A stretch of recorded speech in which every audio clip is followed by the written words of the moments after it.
Hello, this is Dr. Jerry Lloyd, and we're continuing our series on helping a person understand how to trust Christ as Savior, what that means.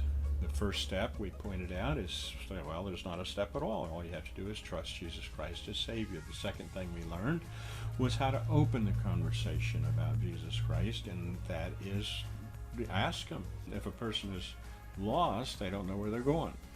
And so if they don't know where they're going when they die, then they're lost spiritually.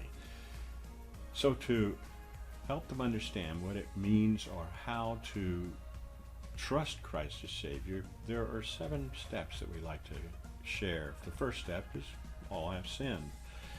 And the second step is the payment for sin is death. The third step is what we're going to talk about today.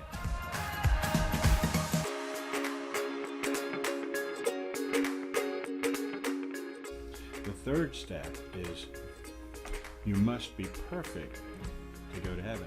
Many times I simply state that if you're going to go to a perfect place where there's a perfect God, you're going to have to be perfect, or it wouldn't be perfect anymore.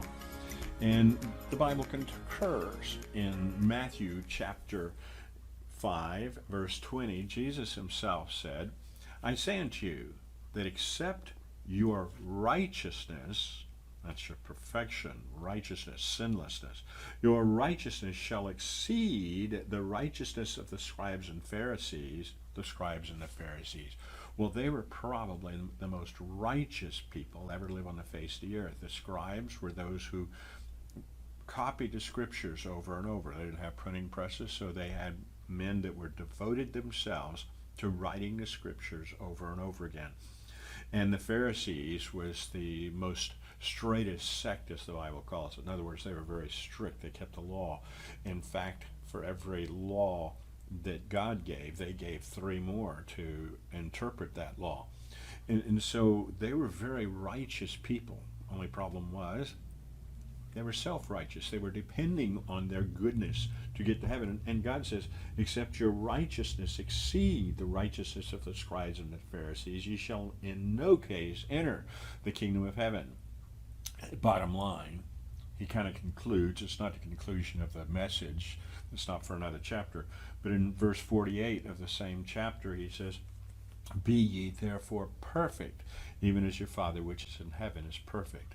Now, the word perfect can mean mature or complete, but notice the qualifier here.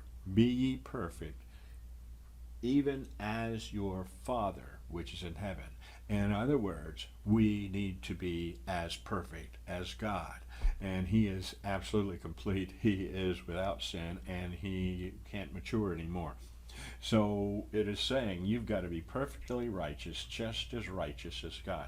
Be ye perfect, even as your Father which is in heaven. And what he tells us about our righteousness is brought out in Romans chapter 3, verse 10, verse I read to you in one of the previous times.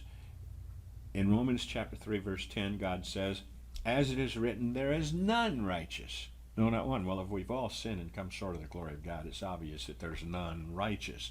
No, not one. And our righteousness must exceed the righteousness of the scribes and the Pharisees, and we must be perfect to get to heaven. Now, if that makes sense, that is kind of the dividing line right there. I used to think that maybe we could leave this step out. But the thing is, a person, when he realizes he must be perfect, we find out that no amount of goodness can get us to heaven. No amount of works can get us to heaven. So we begin to understand that we are hopelessly lost if we're dependent on what we do. That's the point.